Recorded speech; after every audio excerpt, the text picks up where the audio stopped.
Hey, Dole, Merry Doll, Ring-a-Dong-Dillo.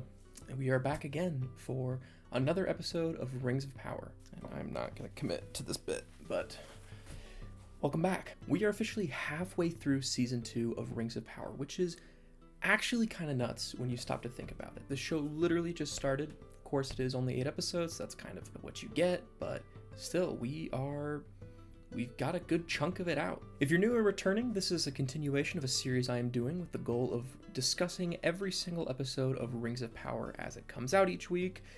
This week, fortunately, I only have to worry about one episode, so I'm very much looking forward to sitting down and talking about it, and hearing what you all thought as well. If you are interested in discussing the episode, please comment down below. I love to hear what everyone thinks about it. Again, I will always extend this invitation to please keep the comments civil, constructive, and avoid hate speech.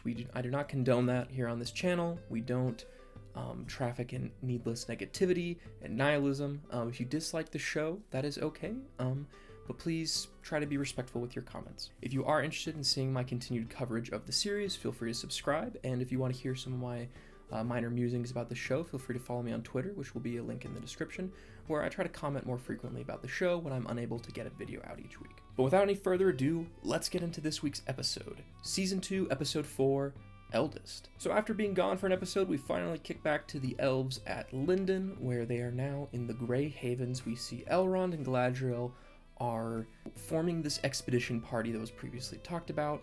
Elrond is in command. We see this kind of new power dynamic between the two characters, where Galadriel has to kind of learn how to be a lieutenant or lieutenant, depending on where you're from. I think this is a really interesting dynamic and adds some more interesting characterization to Galadriel. We are yet again seeing more of the humility. She is humbling herself.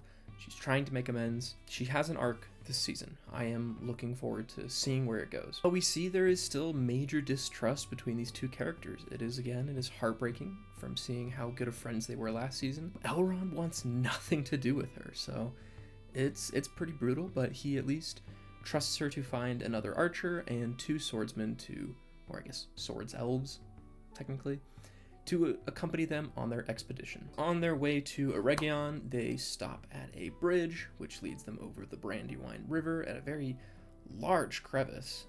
We find the bridge is destroyed, which Galadriel is quick to blame Sauron.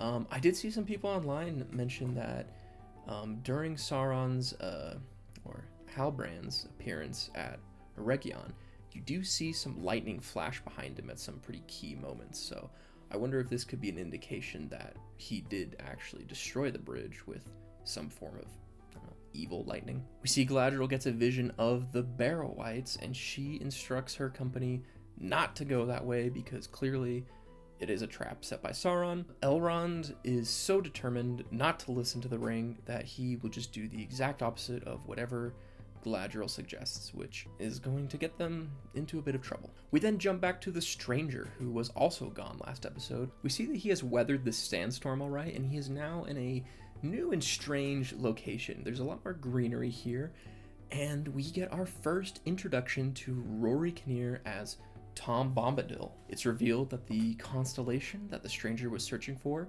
is right above Tom Bombadil's house in Rune, so therefore implying that Tom Bombadil was the person he was sent to meet. This has varying implications I'll get into later.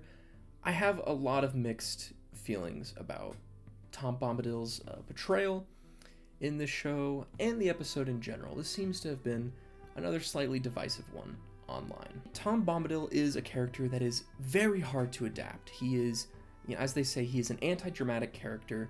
There's a reason why he has been excluded from any previous adaptation up until now. I think if you are going to adapt him, you do have to tweak him a little bit just to make him fit into a story. It seems like the showrunners are still trying to make him not too much of an interventionalist, but at the same time, it feels like he is sort of a mentor figure for the stranger. Again, I'm jumping ahead of myself a little bit, so for now, I'll just talk about my general impressions of Tom Bombadil. He seems like a more muted version of the character we get in the books, which some people I know are very happy about that. Some people are more upset about it. I think that in the books, oftentimes he comes off as a little obnoxious, but in a very whimsical, endearing way. I can see why most people would be afraid to try and adapt him like that. I think he still gives off a keen sense of warmth and timelessness and mystery, which makes him an interesting and compelling character, but he's definitely different from the Tom we get into the books. More on that later. We get the stranger finding a tree known as Old Ironwood. The constellation stars stick to it, implying that, I guess I mentioned Tom's Hill, but it seems like maybe this tree is exactly what he was searching for. He tries to break off a branch and gets sucked into the tree, where we get a rehash of the Old Man Willow scene, which was it was interesting to see, because we've now gotten that scene technically twice in live action, where we had it in the extended edition of Fellowship of the Ring, only it was Treebeard instead of Tom Bombadil. So it was kind of fun seeing Tom get to steal his lines back. I'm sure we will eventually see the stranger take a branch from the tree and it will become his wizard staff or Gandalf's staff, depending on your viewpoint on it. We then go back to the Harfoots, who have also survived being thrown seemingly hundreds of feet into the air by the sandstorm. You know, I guess they're okay. And correct me if I'm wrong, but I think this scene marks the very first instance any character in the show has actually referred to the stranger as the stranger. And for me, it did not hit. I don't know.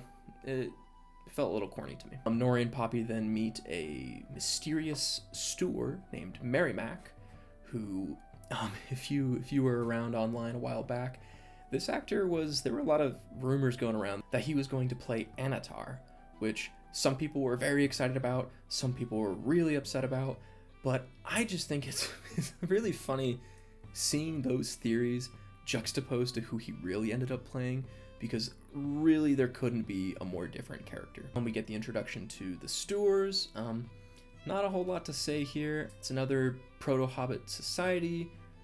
We see they are introduced to the leader of the Stoors, Gundabel, who mistrusts them and has them thrown in jail or stockades or whatever. We then see the Galadriel once again go back to the Dark Wizard and say that they were unable to capture the wizard. He basically decides, all right, enough is enough. I'm going to go after him myself. And so Dark Wizard goes after the stranger. He finds out that he is at the Hermit's house, which is interesting that they say that, because the constellation that the stranger is looking for is called the Hermit's Hat. So I believe it is another indication that it was meant to be Bombadil all along. Speaking of Tom Bombadil, we return to the stranger storyline, where he is now in the house of Tom Bombadil.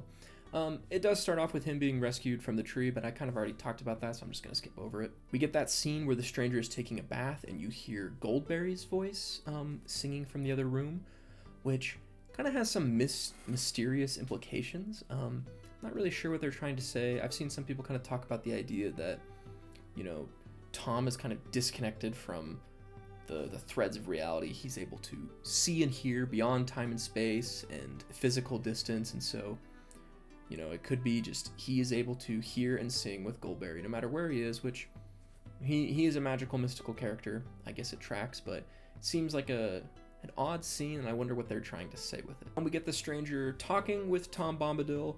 We get a lot of really cool lines about Eldest. That's what I am. I really like the kind of the lines where Tom Bombadil calls the stars newcomers.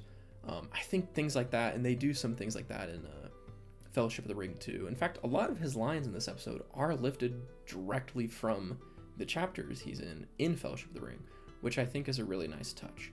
But I love those little lines where he'll say something dismissive of like, oh, those stars, they're such newcomers, which is crazy because the stars are older than the elves and pretty much any other living being on Middle Earth. So it really puts in perspective just how old Tom Bombadil is. When we see Tom Bombadil use magic, the stranger gets interested. He wants to learn how to use magic. He asks Tom Bombadil to teach him. As I mentioned earlier, it's clear that they're setting up a sort of master and apprentice role. A lot of people online are comparing Tom Bombadil to a sort of Master Yoda character, and that's kind of how he is fitting into the stranger's arc right now, which I have mixed opinions on, because Stranger is not supposed to be very interventionalist. He has more of just whimsical and nonsensical conversations. But one of the things that I find kind of interesting is that a lot of our context for Bombadil does come through the eyes of the hobbits he meets. And so I almost wonder if there is a sort of different, I don't know if I want to say severity that Tom Bombadil has to him when he is speaking to other ancient, powerful beings other than himself. Because with the hobbits, he does kind of have this sort of, jolly, whimsical, boisterous nature to him. But we do know at the end of Return of the King, Gandalf does talk about wanting to go and sit with Bombadil and have a long, long conversation, which he does for quite a while. And so you wonder what it was they talked about during that time. And it would also add some interesting context, headcanon context, if you say, oh, at the end of Fellowship of the Ring, Gandalf returns to talk to Bombadil because he's one of the first people he met when he got to Middle-earth. But I don't know. We do learn that the Dark Wizard also was sent to Tom Bombadil at first, which definitely adds to that idea that Tom Bombadil is this sort of divine wizard trainer, which, again, I don't really like that. I don't think that really fits into his character.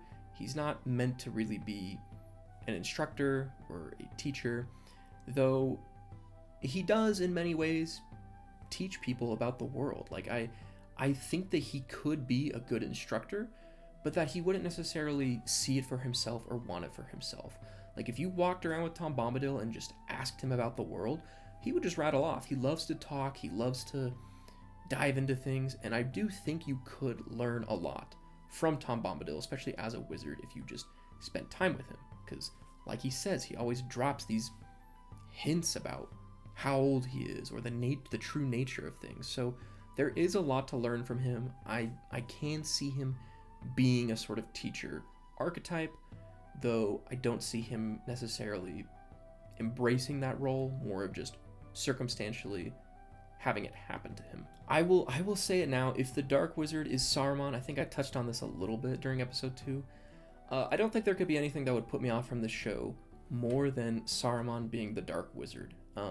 After I finish doing my reviews of all the episodes, I do plan on making another, like, in defense of Rings of Power style long form video that's scripted out and a little more organized and kind of collects my thoughts about the season better. If the Dark Wizard is Saruman, that video might be really hard for me to make because I don't know that I can defend that. I would hate it on almost every conceivable level.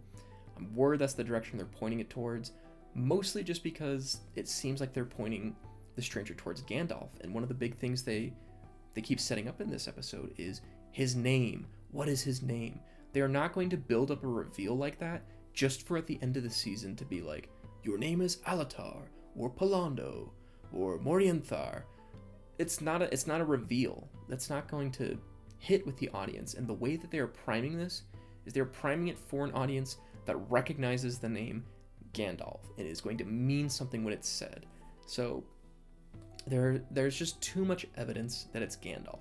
And if he is Gandalf, it makes little sense for the Dark Wizard to be a blue wizard, unless the twist is that there is a second wizard in Rune that is also working with him, which maybe, but I really was attached to this idea that the stranger and the Dark Wizard was the show's way of telling the story of the two different accounts Tolkien gives of the blue wizards, where one account says they hindered Sauron's work in the east and diminished the army he would have had. Another one says they fell and were corrupted and began their own cults of magic. I thought this was a really cool way of kind of telling both sides of the story, where you've got one blue wizard for each side. I have almost no hope or faith that they are going to go that route. Next, we return to Galadriel's party as they have entered the Barrow Downs, which they do specify is where they are. Now, this scene's a little odd from a lore perspective because the Barrow-wights are supposed to be ancient kings of men from Elendil's line. It's kind of old kings from Arnor. It is kind of strange that they are there when the kingdom of Arnor hasn't been founded yet. I think this could be rationalized that they're just nameless kings of the Edain that were around during the First Age. I don't think this is a lore break that necessarily ruins the show for me. I think you can play around with some of the minor details as long as you make it compelling, and I think it's fun to give us a scene with the Barrow-wights when we've never seen them before, as they're also another part from the book that was omitted. I do want to say I'm very disappointed in this. They did talk a lot about, and they hyped this up, that the Barrow-wight scene was inspired by horror films. When you say a lot of stuff like that and build it up as like inspired by horror films, and then you go into the trope of having the black character die first, and being the only character who died. Yikes. I don't know. I thought the Barrow-wights were really spooky, though. They were portrayed very, very well done. The CGI on them was crazy. I did see some behind the scenes about how they had contortionists kind of doing the body movements. I also liked that it was Elrond who solved it. It wasn't done through the power of the ring. They're not relying on this idea that the ring is basically just, this unlimited powerful object that can solve all their problems. I liked that it was Elrond's understanding of the lore that helped them out of the situation. What I don't like is the way that they killed 2 Barrow-wights and the scene ends. Like, we saw them surrounded by at least a dozen or more, and then they killed like maybe 2 or 3 of them, and the scene just cuts away. That is one of the things I think this episode suffered with a lot, is editing. I've seen a lot of people bring this up. This episode does suffer from a lot of the problems that plagued many of the early episodes of season 1. I thought that the first 3 episodes of season 2 so far were really good with pacing and editing. This episode, and I'll get into this more at the end, this episode just kind of feels like a hodgepodge of all the stories they need to progress, and they don't really have a good rhyme or reason to when they start or end their scenes. We then go back to Isildur's storyline in the Southlands, where we see literally every single Southlander is in the woods searching for Theo. We do see Arondir find a body that has just been pincushioned by twigs, so that was a little unsettling. We get another scene with Isildur and Estrid, where they have very textbook romance plot tropes. It is clear what their storyline is with each other this season. Arondir sniffs her out pretty quick, finds out that she burnt the brand off the back of her neck, and we discover that she was, surprise, surprise, one of the wild men that swore to serve Adar. Now, I'm still on the side of things that Estrid is not a bad person. I don't think we've had any indication that she is. She has many moments where she proves that she is a good person. The 3 of them, Isildur, Arondir, and Estrid, then go into the woods to search for Theo, since Arondir thinks that Estrid knows where the wild men are camped out in the woods. This doesn't make a lot of sense to me, because clearly Theo was not taken by the wild men, since the rest of the wild men were also taken, but we see that they go into a sort of muddy area where they fall into this really deep quicksand mud pit, and Estrid leaves. It looks like she's going to abandon them, but then she returns with a branch and helps them out of the mud. Only it isn't them that comes out of the mud. It's this giant worm creature, which they refer to later as one of the nameless things, which I think is a really fun nod to a line that Gandalf has, where he talks about the deep places of the world where there are nameless things that even Sauron knows not. I love when they have these, monsters that pop up out of nowhere. I think that Tolkien left his world incredibly open-ended for other people to come in and fill it with these creepy, terrifying monsters, and you can really put whatever you want into Tolkien's world in terms of monsters, because he himself says there are countless nameless things. So it's really it's open season, and I like that the show took advantage of that. We then return to the Stoors, where Nori conveniently mentions the full name of Sadok Burrows, which gets a reaction from Gundabel, who recognizes the last name. She takes Nori to this old inscription on the wall where it tells about a story of a Harfoot or Stoor known as Rorimus Burrows, I think his name was. And they talk about how he's searching for a land called the Suzat, which roughly means the Shire. I think this is setting up the arc for the Harfoot characters that we're finally getting in this series. I think this is establishing what their Season 5 endgame is going to be. They're going to settle the Shire. I think we're going to meet the Fallowhides, which is the other branch of halflings, at some point, and I think the Stoors, the Harfoots, and the Fallowhides are all going to join together and finally complete their migration to the Shire, where they are going to set up shop. The Galadriel then show up and knock the snot out of Gundabel. She lies point blank to them and says that the Harfoots are not there. She's clearly had a change of heart. She was kind of she does remind me a lot of Sadok, who was the leader of the Harfoots in the first season, where she's got this rough exterior, but she does care a lot about her people and her tribe, and she has endeared herself to Nori already, and so she's willing to defend them. The Galadriel are worthless. These guys are the worst henchmen ever. I mentioned earlier in the episode that they came back with their tail between their legs twice so far to be like, yeah, we couldn't get him, but we will. And the scene ends with them saying, well, we're gonna go get the Dark Wizard, and when he comes back, he's not gonna be nice to you. They hint again that he's done something to them, disfigured them in some way. I wonder what that reveal is going to be. I don't think it's going to be anything crazy in the lore. Probably just some sort of leprosy disease, or I don't know. I found it really pathetic that they're not here, and they're like, they're hobbits. These guys could smoke them, even though there are like 100 of them. They don't know how to fight. And the Dark Wizard already said he's going to face the stranger, so they're basically making him do everything. I don't know. We then cut back to Elrond and Galadriel, where she is continuing to try and make amends. Elrond is having none of it. She asks him to promise to place defeating Sauron above anything else, including her own life, to which Elrond says, I will not make promises based on that trinket. But yes, I will do that. I like Elrond. I like the character journey he's going through in this season. I'm really hoping that we start to see some of the softening of his character, because he's very, very brutal. And in many ways, his character is mirroring a lot of the frustrations I had with Galadriel in season 1, where I understood the way Galadriel was acting from a character standpoint, but by episode 4, the way she was acting was really starting to grate on me, to the point it's like, all right, she needs to have learned by now that she can't keep acting this way. And Elrond's behavior is a little more justified, I think, because he does have more of a history with this sort of opposition to trinkets, as he calls them, since the Silmarils did pretty much destroy his family. Galadriel does see a glimpse into the future. We see a lot of shots that I'm sure we're going to see in later episodes. We get a really interesting look at Halbrand here. Does not look like Halbrand. He actually looks very different. I think this is a more Sauronized Sauron version of Halbrand, if you will. I think this is going to play into the finale. I think that he's going to shift his appearance and try to play to Galadriel's feelings. I'm hoping that that is a big cathartic moment where we can see her fully reject him and stand up to him. There's some people who theorize she's going to join him for a season or two. Up there with the Dark Wizard being Saruman, that would be something that could tank the show immediately for me. We go back to Isildur and Estrid. We see that Arondir has placed the key in Isildur's trust to decide whether or not to free Estrid.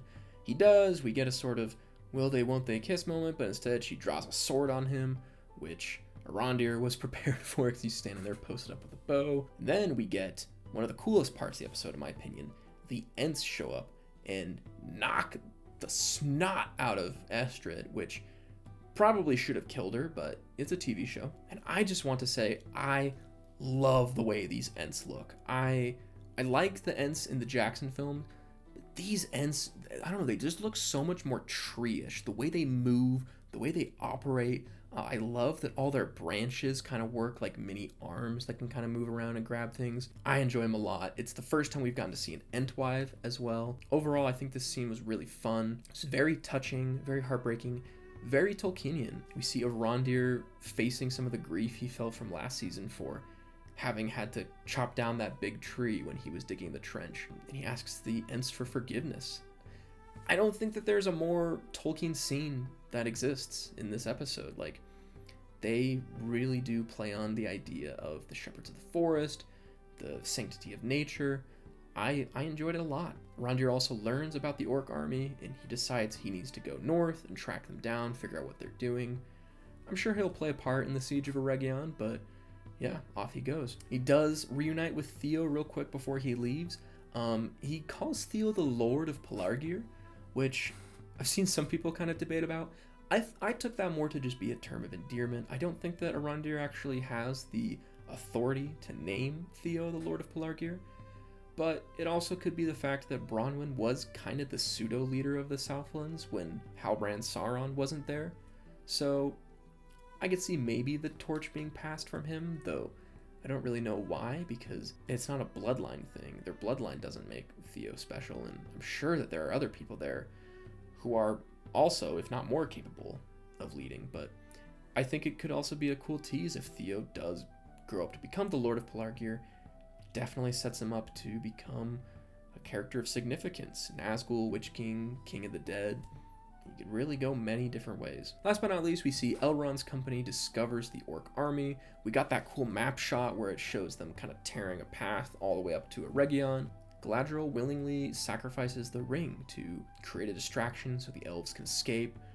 We get that scene where, one of the elves gets hit by an arrow and they have to like keep him quiet so that the orcs don't hear him, but he's also bleeding out and dying. I thought that was a really cool, tense scene. We see more of the rings magic at work. Apparently the rings can heal wounds, which I think that this could add into the lore of the rings. We know that Elrond is a great healer. We haven't seen that at all in his character so far in the show. So I think you could explain that by, Elrond has one of the rings and he is able to eventually has one of the rings. And maybe that's how he's able to heal Frodo. Obviously Frodo is stabbed by something a lot more perilous, and so the healing doesn't take in full, but he does more than anyone else can. We do get a really fun fight scene between Galadriel and the orcs. I thought the choreography was terrific. It really was a fun scene. We get the elves going away, and Elrond says probably the thing that most has me frustrated with this story, where the elves are kind of amazed and being like, wow, like, she sacrificed herself for us. And Elrond's like, no, she sacrificed herself for this ring. Like, I get that he's hurt. I think that line took it a little too far, buddy. Like, calm it down. I'm looking forward to seeing his character arc this journey. I don't think the season will end with them at odds. I think that they will make up by the end of it. I mean, he has the ring now. I think he is going to willingly give it back to her. I think he's finally going to consent to letting things be the way they are. And last but not least, we get Galadriel captured by Adar, who uses the same greeting that Frodo uses when he meets Gildor in Fellowship of the Ring. I thought that was a really fun scene. There's a lot of really interesting implications about the style of Quenya that Adar uses, the title he gives to Galadriel, Altariel. I don't know. I definitely don't have the prestige to dive into that on a deep Tolkienian scholar level, but it's got some cool implications as to who Adar is and what it might be referencing. Overall, this episode was definitely a filler episode, but albeit it was a fun filler episode. I took this episode to be, we're halfway through the season, we've got all these characters, and they need to move them into their places that they need to be in. This definitely felt like a shuffling of the board, but no moves were taken. This episode has a lot of cut elements from Fellowship of the Ring. Honestly, this whole episode is full of Fellowship of the Ring. We get Adar using the Elven greeting, we get Tom Bombadil, we get the Barrow-wights, we get humanizing characterization to Isildur. A lot of things we didn't get in the Jackson version. I'm still cautious about Tom Bombadil. His time in the season is not over. We know from trailers and just from the way the storyline ended in this episode that he's clearly going to be in it for at least one more episode. I'll hold off my final judgment of how I think he was portrayed in this season until we see everything that he's been given the chance to do. So far, I enjoy him as a character in the show. I don't know that I enjoy him as an adaptation. Obviously, they were never going to adapt him one-to-one. I'm not going to be one of those nitpicky people who complains about, oh, he wasn't singing the entire, not every single line of his was a song. But I don't know. I think he's a fun character. I think if I had no idea who Tom Bombadil was, I think I would enjoy the character a lot. But I'll just leave it at that for now. I'm really hopeful that with all the setup this episode did, it puts us in a position where the back half of the season is in a good position to really regain focus. I'm really worried about a lot of these side plots. And it really harkens back to a lot of reviews that I saw when the show first came out, where a lot of people who didn't like the season were talking about how much the side plots detract from the main story.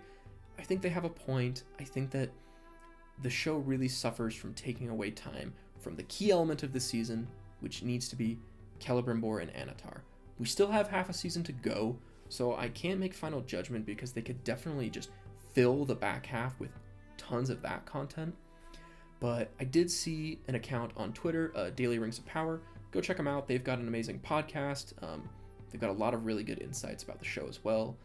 They gave a breakdown of all of the storylines and how many minutes of screen time they had. Both the Harfoots storyline and Isildur storyline had far more screen time than both Eregion and Khazad-dûm, which for me should be the focus of this season. If you had to boil down a centerpiece for this season, it is Anatar making the rings and why the dwarves need the rings.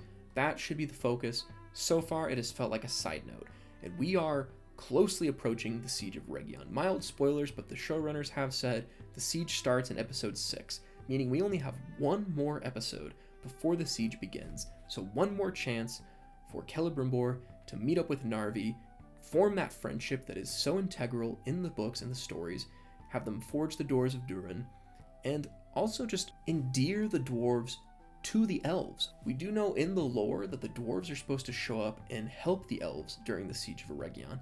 Unclear whether the show will do that or not. I'm thinking it probably will. I'm guessing that's a big thing they're keeping under wraps. But so far, there's really no reason for them to do it. The dwarves have no connection to the elves. It is Durin and Elrond that are friends, and that is it. We got a shot from the trailer where Durin goes, like, "Will you stand with our friends?" Who's friends? No one's friends with them but you. We did get the dwarves building the tower for Celebrimbor in Season 1, but we just got like a helicopter shot of that. We didn't actually see the dwarves in Eregion, building it, interacting with the elves. There is so much of that characterization that is still missing and will leave that climactic moment feeling lackluster if they don't do something about it quick. Overall, I'd give this episode a 6 out of 10. It's definitely my least favorite of the season so far, but I still enjoyed it. I'm still enjoying the show, and I think this season is still overall really looking like it's going to be something special. If you liked this breakdown, feel free to subscribe, and again, you can check me out on Twitter if you want to see more of just infrequent musings about the show. Appreciate all of your comments, all your support, and I will see you all next time. Thanks for watching.